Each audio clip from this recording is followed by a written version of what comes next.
بسم الله الرحمن الرحيم. الحمد لله رب العالمين، والصلاة والسلام على سيدنا وحبيبنا محمد وعلى آله وأصحابه أجمعين. خۆشەویستان و بەڕێزان، ژیان هەمووی تاقیکردنەوەیە. هەر یەکێک لە ئێمە بە دڵنیاییەوە لە هۆڵی تاقیکردنەوەی ئەم دنیایەداین. تاقی دەکرێنەوە بە خۆشی و بە ناخۆشی. سێ وشە هەیە لە قورئانی پڕبەرەکەت و بەخششدا باسی تاقیکردنەوەی مرۆڤەکان دەکەن لەلایەن خوای پەروەردگارەوە. ئەو سێ وشەیەش، یەکەمیان وشەی ئەلیبتیلا، دووەمیان ئەلیفتینان، سێیەمیان ئەلیمتیحان. وشەی ئەلیبتیلا خوای پەروەردگار لە سوورەتی ئەلبەقەرە ئایەتی 155 دەفەرمێ: ولنبلونكم بشيء من الخوف والجوع ونقص من الأموال والأنفس والثمرات. دەفەرمێ بە دڵنیاییەوە تاقیتان دەکەینەوە، هیچ کەسی لێ دەرنەکرد. لە پێغەمبەرانەوە سەلامی خوان لەسەر بێت تا دوا مرۆڤی ئەم سەرزەویە خوای پەروەردگار دەفەرمێ ولنبلونكم، هەر هەمووتان دڵنیا بن تاقی دەکرێنەوە. بشيء من الخوف، بەبەشێک لە ترس. هەر یەکێک لە ئێمە ڕۆژگارێک ترسی بۆ دێ. ترس دێتە دڵ و دەروونتەوە. ترسی ئەوەت هەیە بارودۆخی وڵات ئەبێت چی لێ بێ، ترسی ئەوەت هەیە هەژاری بێ، ترسی بێکاربوون، ترسی بێ بازاڕبوون، ترسی لە دەستدانی ماڵ و سەرۆت و سامانت، ترسی لە دەستدانی خۆشەویستانت، ترسی دوژمن. ئێمە وەکو میلەتی کورد هەر یەکێک لە جەنابتان بیسەران و بینەرانی بەڕێز ئێوەش، هەر یەکێک لە ئێمە ڕۆژگارێک ئەم ترسەی توش بووە. دەربەدەر و ئاوارە و ماڵوێران، ئەنفال و کیمیاباران، کوڕە شەهید و کوڕە زاشەهید و خێزان ئەنفال کرا و هەمووی بەسەر ئەم میلەتەی ئێمەدا هاتووە. و لە دنیاشا مرۆڤایەتی بەگشتی وایە. پەروەردگار دەفەرمێت تاقیتان دەکەینەوە بە بەشێک لە ترس. والجوع، بە برسێتی جاری وا هەیە وەکو زەمنێکی کەم، جاریش هەیە وەکو گرانی وڵات، کاتێک گرانی گەورە هەبووە، گرانیەکانی مێژوو لە کوردستاندا و لە عێراقدا، هەروەها لە جیهانیشدا، هەروەها گرانی ساڵی نەوەتەکان خوای گەورە جارێکی کە ئەم میلەتە و گرانی بەسەرا نایەتەوە، کە بەڕاستی خەڵک بە نۆرە نەماڵەوە نانی دەخوار، خەڵک لە ژوورەکاندا لە برسان دەبورایەوە. پەروەردگار دەفەرمێ ئەمە هەمووی تاقیکردنەوەی، ئەمە هەمووی ئیبتیلای خوای پەروەردگارە. تاقی دەکرێنەوە بە جوع، بە برسێتی، و نەقسی من الأموال والأنفس والثمرات. تاقی دەکرێنەوە بەوەی کەوا ماڵ و سەرۆت و سامانتان تووشی زەرەر دەبێ. کاسپیت کردو بەوەی قازانج بکەیت، کەسی سێ دەکەی کەمی هێناوە، مایەکەش جاری وایە لێ کەم بۆتەوە لە دەستداوە. والأنفسی، هەروەها بە لە دەستدانی ئازیزانتان تاقی دەکرێنەوە. خوای پەروەردگار ڕەحم بەوانە بکا کە جەرگ سوتاون. خوای گەورە ئەولادەکانی ئێمەش پارێزێ. خوای گەورە دایک و باوکی ئێمەش پارێزێ. خۆشەویستانت، ئازیزانت بەدەستی خۆت لەبەر دەستە هەڵدەگیرێ و تەسلیم بە گۆڕستان دەکرێ. ئەمە هەمووی تاقیکردنەوەیە. والثەمەرات، بەرووبوومەکانت، کەسێک کێڵگەیەکی هەیە، باخێکی هەیە، زرعاتێکی هەیە، سەیرەکەی خوای پەروەردگار دەفەرمێ ولنبلونكم بشيء، بە شتێک لەوانە هەندێکی لە ناو چووە. ئەو باخە جوانە چەند دڵت پێخۆش بوو، کەچی ئێستا بەرەو لە ناوچوونە، بەرەو وشک بوونە. ئەمانە هەموو تاقیکردنەوەی خوای پەروەردگارن. کەسێک نییە لەمانە ڕزگاری بوو بێ. لە سوورەتی ئالی عیمران ئایەتی 186 پەروەردگار دەفەرمێ لەتەبلەون فی ئەموالیکم وئەنفوسیکم. لە دوو شتا خوای پەروەردگار تاقیتان دەکاتەوە، لە ماڵ و سەرۆت و سامانتان، لە نەفستان. جاریوان نەفسی خۆت تووشی نەخۆشی دەبی، ئەولادەکەت نەفسی خۆتە، هاوسەرت نەفسی خۆتە، دایک و باوکت بەشێکن لە تۆ. ئەمانە هەمووی جێگەی تاقیکردنەوەن. جاوشەی مەبەستمان لە وشەی ئیبتیلا بوو. لە نەبلوەنەکم یان لە تەبلەونە، هەمووی لە بابی ئەلیبتیدا ئایا. ڕائقیبی ئەسفەهانی ڕەحمەتی خوای لێ بێ دەفەرمێ ئەلیبتیلا بمعنى الاختبار، بەمانە هەڵسەنگاندنە. یعنی مرۆڤ ڕاستی ناو هەناوی بێتە دەرێ، بن بەڕا بێتە سەر بەڕا. ئایا چەند ڕازیە بە بەشی خوای پەروەردگار. خوای پەروەردگار ئەمانەمان بۆیە بەڕێزان بەسەر ناهێنێ کە سزامان بدا ئیلا هەندێک جار نەبێت کە مرۆڤەکان مستحقی عیقابی خۆی پەروەردگارن، بەڵام بە زۆری بۆ بە ئاگاهێنانەوەیە. هەروەها کاتێک پەروەردگار دەفەرمێ وەلەنەبلوەنەکم بۆ ئیختیبارە، یعنی الابتداء بمعنى الابتلاء بمعنى الاختبار، بمعنى هەڵتان دەسەنگێنێ، هەڵسەنگاندنتان بۆ دەکا تا ئینسانێک کاتێک کە هەر بە زبان بە تەسبیح دەڵێ الحەمدولله الحەمدولله، کاتێک موسیبەتێکی ئاوای لێ دەقەومێ دەڵێ الحەمدولله، کاتێک کەسێ مناڵێکی دەبێت دەڵێ یا ڕەبی خوا سوپاس بۆ تۆ، ئەی کاتێک شکە و جگەرگۆشەی لەدەست هەڵگیرا و بەرەو گۆڕستانیان برد، لەم کاتەشە دەڵێ سوا خوای جان هەر سوپاست دەکەم، تۆ هەر شایانی سوپاسی، هەموو کارەکانت پڕ حکمت و بەجێن و هەمووی لە مەسلحەتی منە، باوەڕکە لەو کاتەدا ئیختیباری تۆیە. زۆر کەسمان بینیوە کاتێک کە هەواڵی مردنی جگەرگۆشەکەی پێدراوە، جا مناڵێکی بچووک بوو بیان کوڕێکی عازەب بیان کچێکی بەشودرا و لەو کاتەدا سوزەی شکری بۆ خوا بردووە، لەو کاتەدا دڵت بە خۆت خۆش بێ. کەسێک کەوا ماڵەکەی لە ناو چووە، لەو کاتەدا سوزەی شکری بۆ پەروەردگاری بدۆکتێ خوای جان لە هەموو کاتێکە هەر ڕازیم، پێت بەخشیم سوپاست دەکردم، ئەو کاتەش کە بردووتەوە سەبر دەگرم، دڵنیام تۆ بە باشتر بۆم قەرەبوو دەکەیتەوە. کەواتە الابتلاء بمعنى الاختبار، بمعنى هەڵسەنگاندنی تۆیە بۆ ئەوەی هەناوت ئەوەی تێدا بوو لەوێدا دێتە جێ، لەوێدا دەردەکەوێ، ئەوەی لە بن بەڕێیە دێتە سەر بەڕەکە و ئاشکرا دەبێ. دووەمیان وشەی فیتنە، واتە قاڵبوونەوەی زێر لەسەر ئاگر، تەقریبەن ئاوا دەگەێنێ. زێڕی پاک بەڕێزان لە ئاگر ناترسێ، وەکو فافۆن و تەنەکە نییە بتوێتەوە بەسەریەکە لە ناو بچێ. خوای پەروەردگار لە سوڕەتی العنکەبوت ئایەتی 2دا دەفەرمێ ئەحەسیب الناس ئەن یوتڕەکوا ئەن یەقولوا ئامەنا وهم لا یفتەنون. لێرەدا پەروەردگار دەفەرمێ خەڵکی وا دەزانن کەوا تووشی فیتنە نابن، لا یفتەنون واتە تووشی تاقیکردنەوەیەک نابن بۆ قاڵبوونەوە و دەرکەوتنی معدەنیان. ئایا تۆ زێڕی یان تەنەکەیەکی ڕووکەش کراوی بە زێڕ خۆت ڕووکەش کردووە؟ کەسانێکمان هەن خۆیان ڕووکەش کردووە لە قاڵبی دین و ئیمان و خواناسیدا، بەڵام لە بۆتەی تاقیکردنەوەدا دەرناچن، معدەنیان زێڕ نییە. جا هەیە لە شکو و شێوەی مەلایەتیدایە یا ڕەبی خوا ڕەحم بە منیش و بە هاوپیشانم بکە، هەیە لە قاڵبی حاجی و کەشیە و خۆنواندنی حەج و عومرەدایە، هەیە لە قاڵبی شێخ و مشایخیندا خۆی دەنوێنێ، بەڵام لە ناوەڕۆک ئەوانیە. خوای پەروەردگار دەفەرمێ ئەمانە بە قاڵبی ئیمان خۆیان ڕازاندوتەوە، بەڵام لا یفتەنون وا دەزانن کەوا لە بۆتەی تاقیکردنەوە نادرێن. ئەگەر بتەوێ زەرکەیەک و زێڕێک لێک جیاکەیەوە دەبێت ئاگرێکی لێدەی. تاقیکردنەوەکانی دنیا بەڕێزان بۆ هەر یەکێک لە ئێمە ئەو ئاگرەیە معدەنی مرۆڤەکان دەردەخا. جا ئەم جارە بە زەرەر و بەشن نییە، بەڵام بە چییە؟ بوختانێکت بۆ ڕێدەکەوێ زۆر ڕقل لە کەسێکە، زۆر ڕقل لە کەسێکە و ئەزانی لە شکستایە، تۆش جێگەی متمانەی ناو خەڵکی یەک بوختانی بۆ بکەی کەسایەتی لە ناو دەبەی، ئالەو کاتەدا تۆ لە بۆتەی تاقیکردنەوەدای.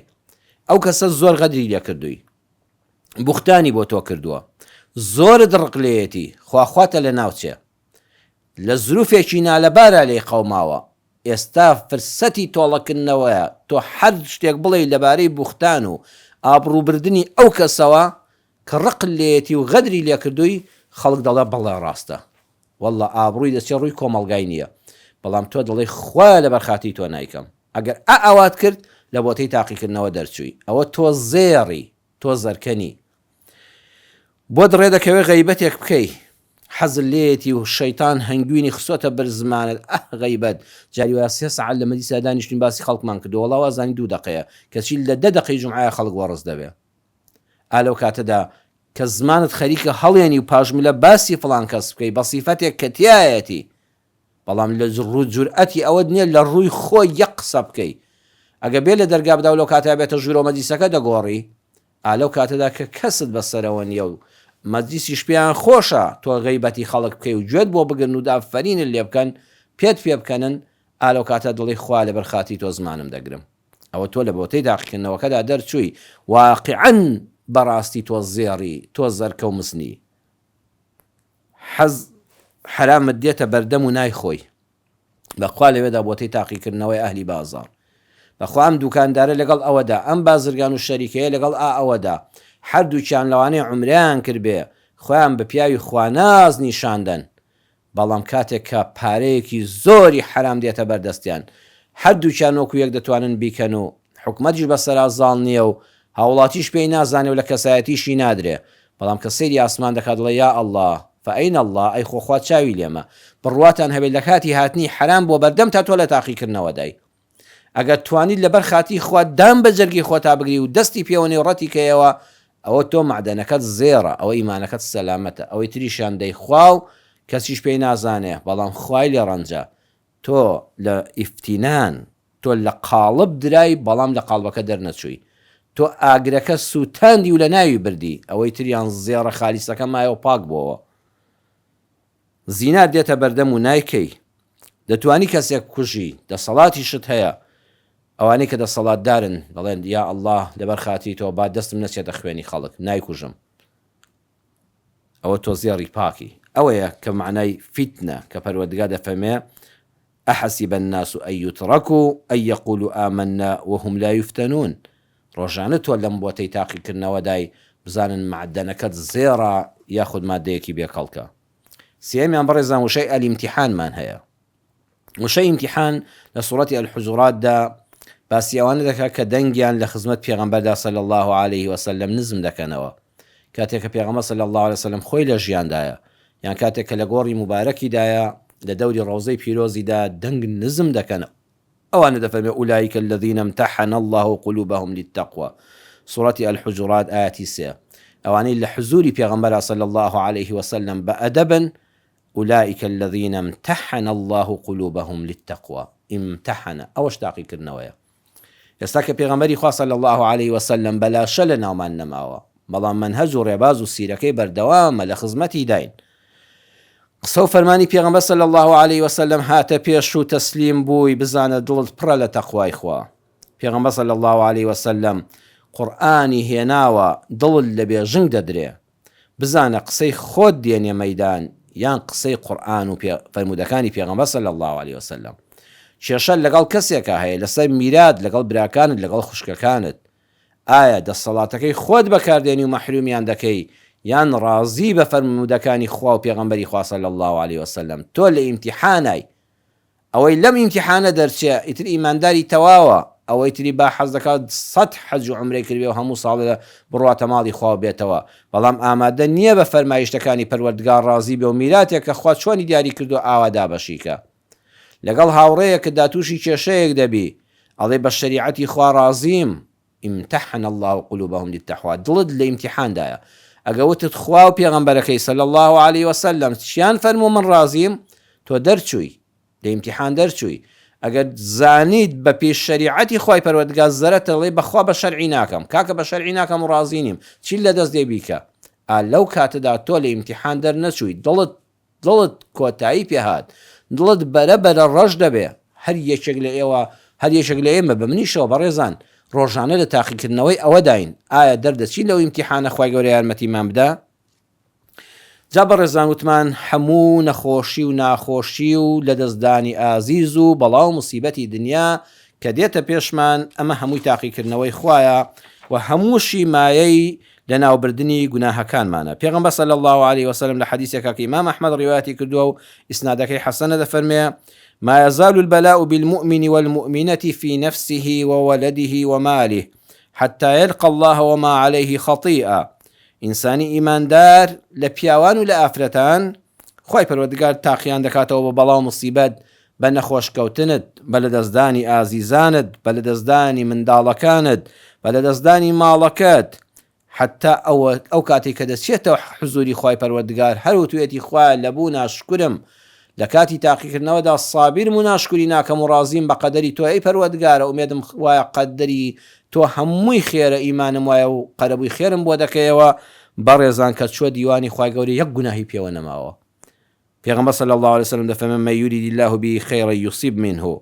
صحیحی بوخاری حەدیثەکەی تیا هاتووە. هەر کەسێک پەروەردگار خێری بۆی بوێ تاقی دەکاتەوە و ڕازی دەکات بە تاقیکردنەوەکەی خۆی. بەڵام بەڕێزان ئایا هەموو نەخۆشی و ناخۆشی و لە دەستدانی ئازیزێک و هەموو تەنگ و چەڵەمەیەکی ژیان ئایا کەفارەتی گوناحە؟ ئەمە بابەتەکەی ئێمەیە. ئایا هەمووی کەفارەتی گوناحە بە دڵنیاییەوە نەخێر، بە دڵنیاییەوە نەخێر بڕوانە هەر وەختێک ئەگەر ئەمانە لە نەخۆشی و ناخۆشی ژیانە تووشت بن ئەم خاڵانە تێدا بێ هیچ پاداشتێکت دەست ناکەوێت و هیچ گوناهێک لە کۆڵ نابێتەوە. یەکەمیان هەر کەسێک لەسەر ڕێباز و بەرنامەی جگە لەخوا بێ لەسەر بەڵاو گرفتاریەکانی پاداشتی نابێ. کەواتە هەر کەسێکت بینی چاچی کرد و لەو پێناوەدا تووشی ناڕەحەتی بوو، کاری چاچی کرد بەڵام تووشی ناڕەحەتی بوو، تووشی شەو نخونی و بۆ نمونە عیبادەتی خوای کرد، خزمەتی نیشتیمان و گەلی خۆی کرد بەڵام تووشی شەو نخونی و ئەشکەنجە و ئازار بوو، دەبێت دوو مەرجی تێدا بێ ئەمجا پاداش وەردەگرێ و کەفارەتی گوناحە.